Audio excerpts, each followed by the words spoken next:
Dios le bendiga, mis amados hermanos. Este es tu programa, Un Nuevo Mandamiento. Saludamos al pastor Jorge Luis, a la congregación, y saludamos a cada uno de los que van a ver este video. Que el Señor me le guarda y me lo guarde con la más rica bendición. Y saludamos a los pastores de Verón, de Puerto Plata, el pastor Edwin Santana, y a cada uno de los oyentes, a mi familia. El Señor me lo bendiga y me le dé nueva fuerza cada día más. Y esta mañana estaremos compartiendo del libro de Timoteo, primera epístola del libro de Timoteo. Estaremos hablando de primera y segunda de Timoteo, pero estaremos estudiando el libro completo, así que toma papel y lápiz para que en esta mañana sea de edificación. Mi amada esposa estará explicando y estará dándote la explicación acerca del libro y dando lo que se llama el estudio acerca de este libro. Gloria a Dios. Toma papel y lápiz para que así aprendamos todo para edificación del cuerpo de Cristo. Padre Celestial, te presento a mi amada esposa, Dios mío, en esta mañana, Jehová. Te pido, Dios mío, que sea usted dándole palabra. Ella esté en tus manos, mi Dios. Dale palabra, poderoso Dios, para que ella pueda darle palabra a los oyentes, Dios mío. Dale sabiduría, Dios mío. Obra en ella, Jehová de los ejércitos. Ella está en tus manos, en el nombre de Jesús de Nazaret. Y en esta mañana presento a la mujer más bella del planeta Tierra, mi amada esposa Yelka Noemí Santo García. Gloria a Dios.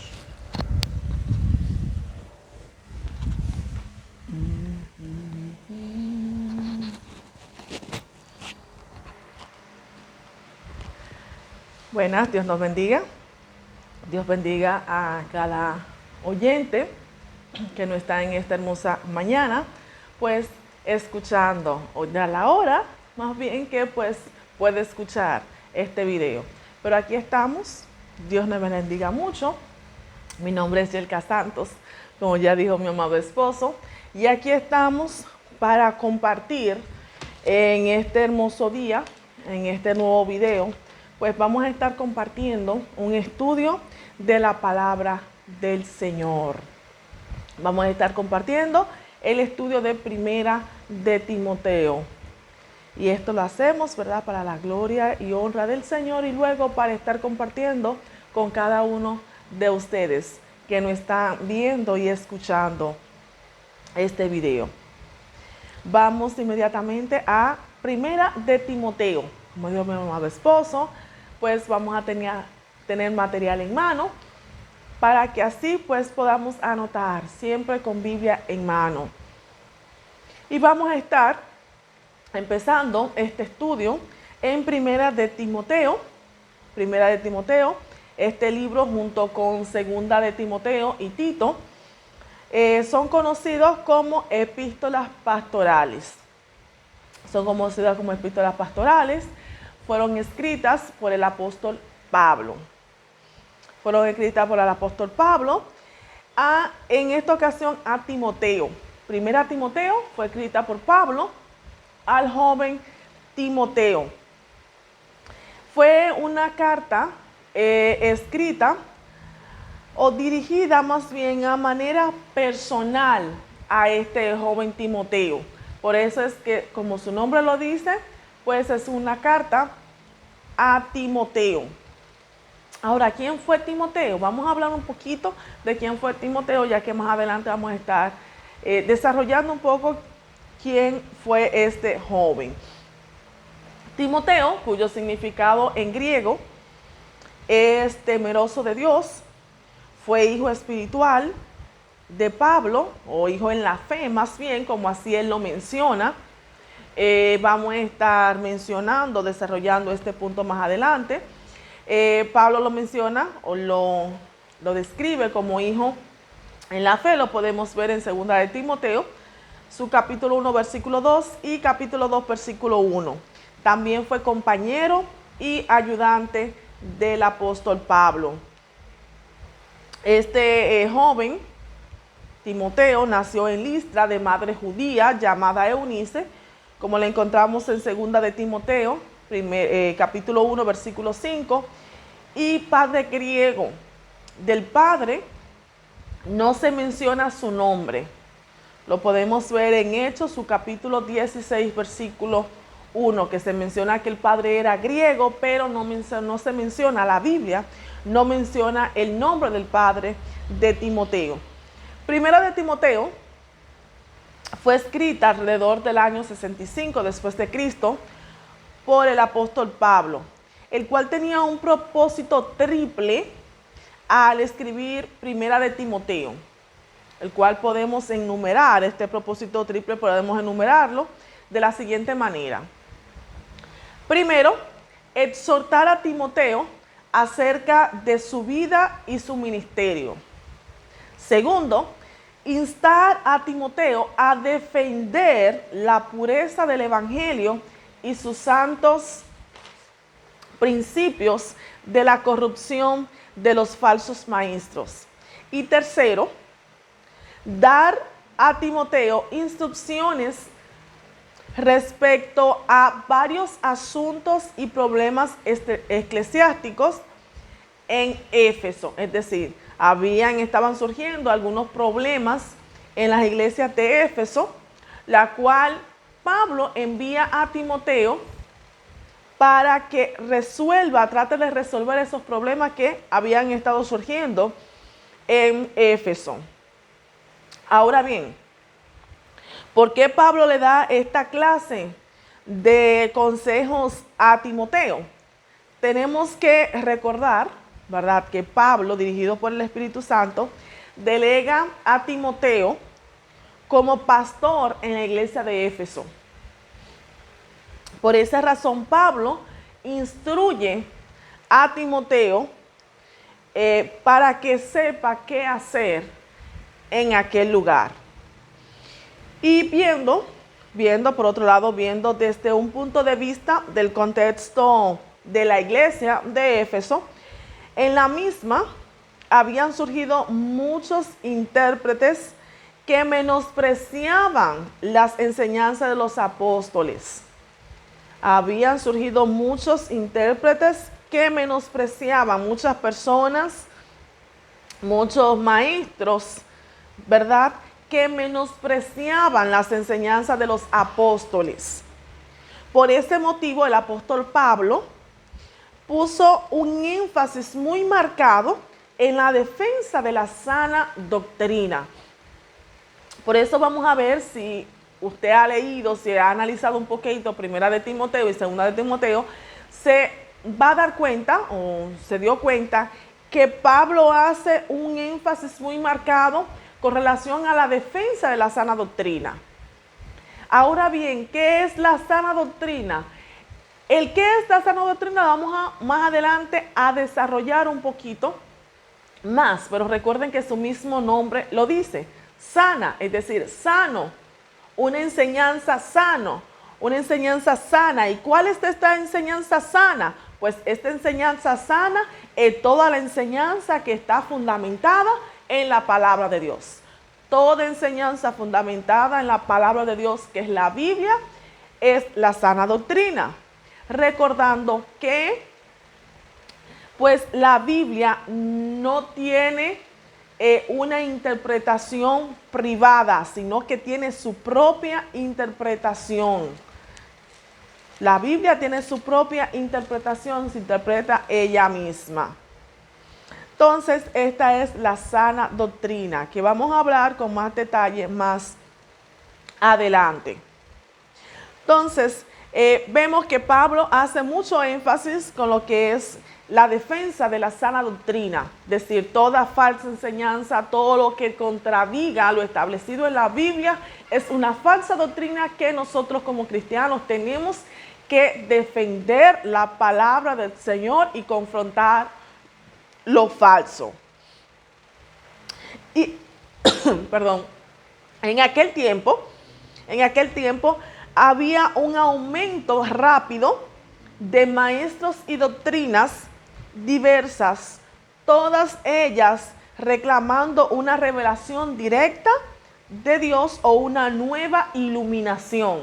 En aquellos tiempos, aquellas personas que rechazaban las enseñanzas de los apóstoles, los rechazaban porque ellos decían que ellos habían tenido una nueva revelación directa de parte de Dios y una nueva iluminación.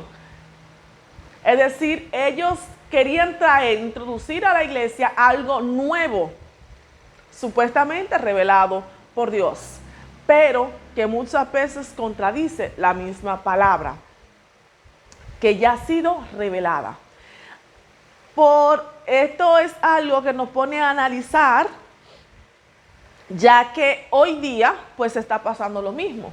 Muchas personas rechazan la Biblia, rechazan las enseñanzas bíblicas porque tienen una nueva revelación, tienen una nueva enseñanza y reclaman que ellos fueron enseñados directamente por Dios. Y que esta nueva revelación que ellos tienen, que en muchas ocasiones, muchas veces, contradicen lo establecido por Dios en su palabra, pues ellos dicen que es revelación nueva de parte y directamente de Dios.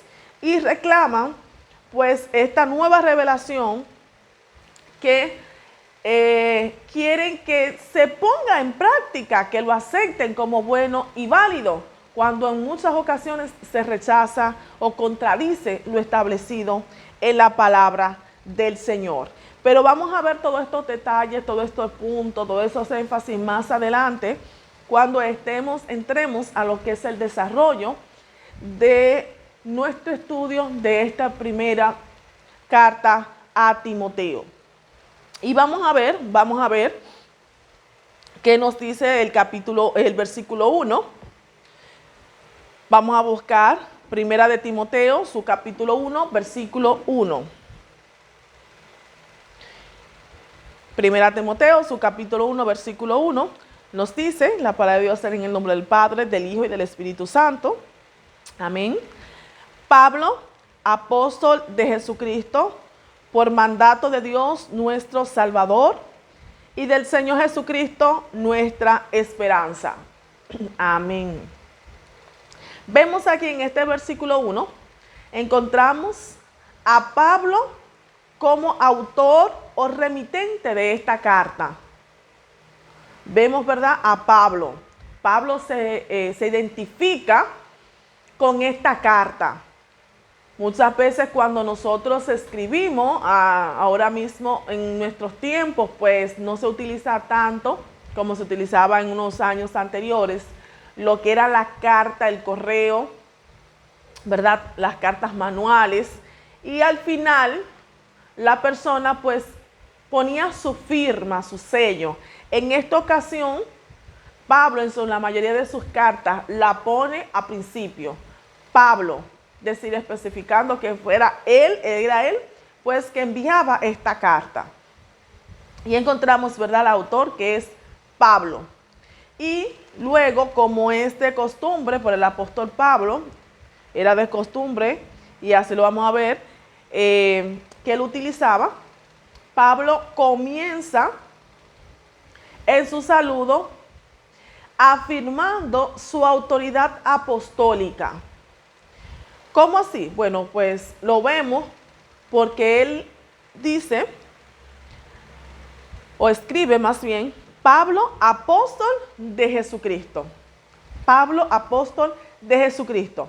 Este título era la credencial oficial, por así decirlo, la credencial oficial que usaba Pablo ante las iglesias para defender su ministerio e identificar su persona.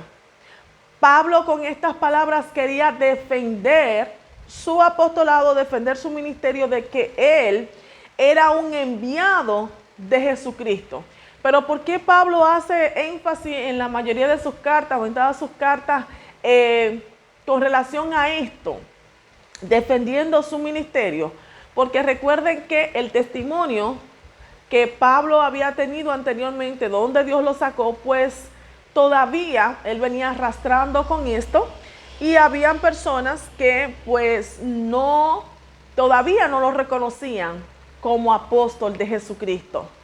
A pesar de que este hombre fue un gran hombre del Señor, vemos su testimonio, a través de la palabra de la Biblia, vemos el gran testimonio de este hombre de Dios, su transformación, su ministerio y el gran trabajo que él hizo para el Señor.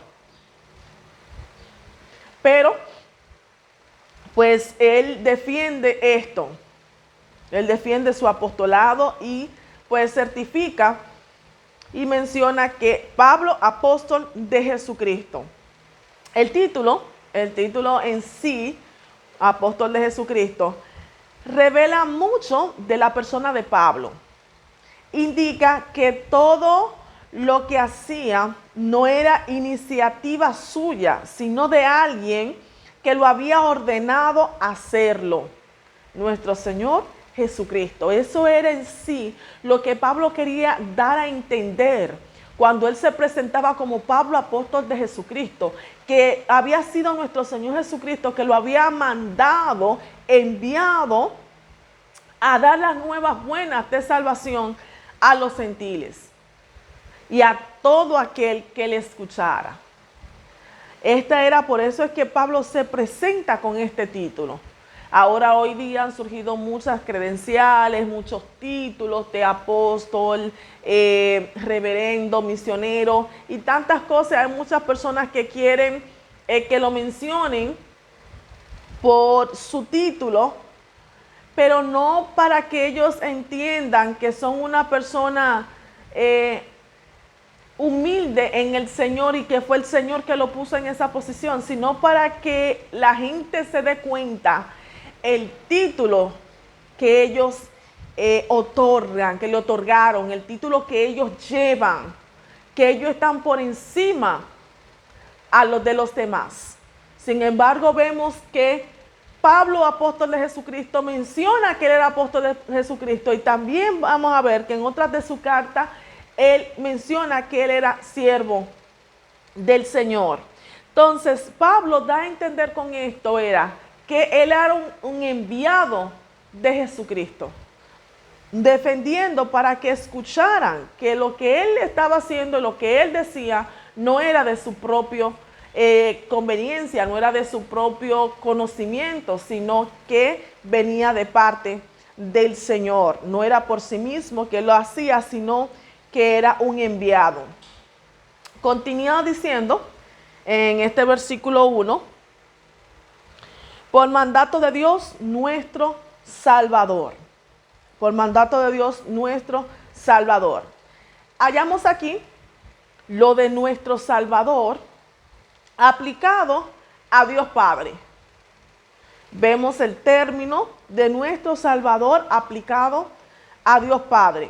Aparte de este versículo, también lo podemos encontrar o ver aplicado este término en 1 Timoteo, ahí mismo capítulo 2, versículo 3, también su capítulo 4, versículo 10, y en Tito, su capítulo 1, versículo 3, su capítulo 2, versículo 10, y su capítulo 3, versículo 4. Entonces, en total, unas 6 veces se aplica el título de nuestro Salvador a Dios Padre. Mientras que en otras 6 ocasiones, como en Efesios 5:23, Filipenses 3:20, 2 Timoteo 1:10, Tito 1:4, 2:13, 3:6, Pablo aplica dicho título a Jesucristo. Es decir, en 6 ocasiones Pablo lo aplica de nuestro Salvador a Dios Padre, pero en otras 6 Pablo lo aplica a nuestro Señor Jesucristo. En ambos casos, tenemos que entender que en ambos casos está bien aplicado, pues el designio de la salvación tuvo su fuente en el seno del Padre. El designio de la salvación tuvo su fuente en el seno del Padre, y eso lo podemos ver en el versículo muy conocido, ¿verdad? Juan 3:16, porque de tal manera amó Dios al mundo, que ha dado a su Hijo unigénito para que todo aquel que cree en Él no se pierda, mas tenga vida eterna. También podemos encontrar en Gálatas 4:4. pero tenemos que entender que su ejecución se llevó a cabo en la persona de nuestro Señor Jesucristo como mediador. El designio de la salvación vino a través o se ejecutó, ¿verdad? Fue la fuente, tuvo lugar, el designio de la salvación tuvo lugar en el seno del Padre, de Dios Padre, pero su ejecución se llevó a cabo en la persona de nuestro Señor Jesucristo, el cual es nuestro mediador entre Dios y los hombres. Podemos ver en 2 Corintios 5:19 y 1 de Pedro, capítulo 1, versículos 18 y 19. Seguimos, ¿verdad? En ese mismo versículo 1, y sigue diciendo, ¿verdad? Pablo, apóstol de Jesucristo, por mandato de Dios nuestro Salvador. Pablo, apóstol de Jesucristo, por mandato de Dios.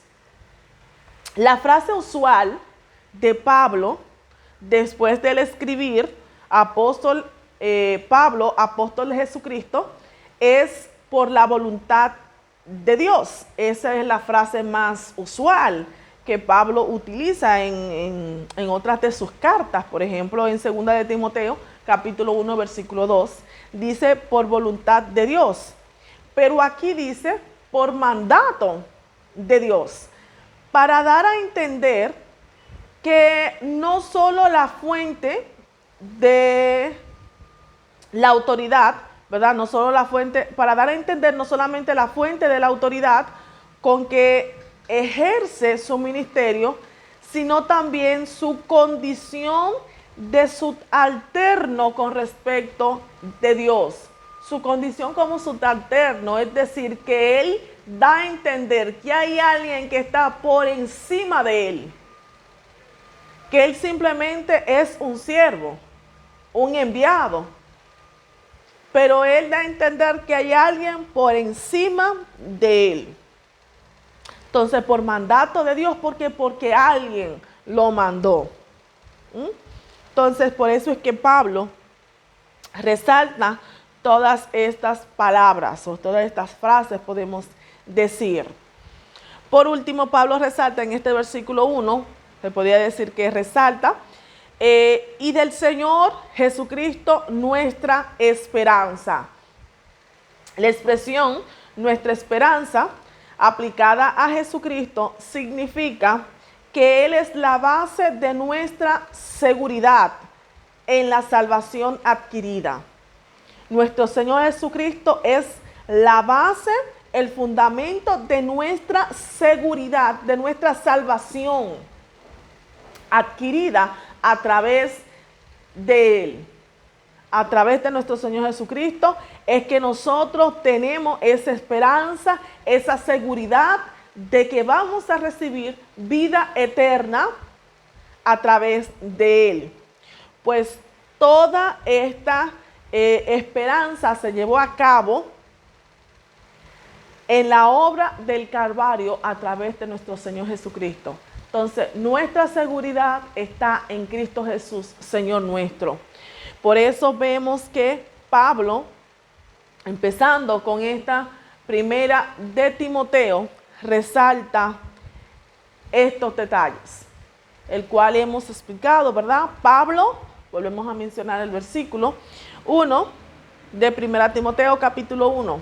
Pablo, apóstol de Jesucristo, por mandato de nuestro Salvador, Pablo, apóstol de Jesucristo, por mandato de Dios nuestro Salvador y del Señor Jesucristo, nuestra esperanza. Qué hermoso, ¿verdad? Qué hermoso es estas palabras dándonos a entender una palabra de aliento con relación, exaltando a nuestro Señor Jesucristo, que es nuestra esperanza de la salvación. Pues lo vamos a dejar hasta aquí, hasta este versículo 1, en nuestro próximo video. Dios mediante, vamos a continuar con los siguientes versículos, esperando en el Señor que ustedes nos sigan acompañando en cada video que subamos, que se suscriban para que inmediatamente pues subamos un video, pues usted pueda recibirlo y escucharnos. Y pues la gloria sea del Señor, estamos tratando de hacer para compartir una palabra de vida, una palabra de aliento con cada uno de ustedes. Que Dios le bendiga, Dios siga guardando su vida y pues aquí estuvimos compartiendo con su hermana y amiga Yelka Santos. Dios le bendiga a todos.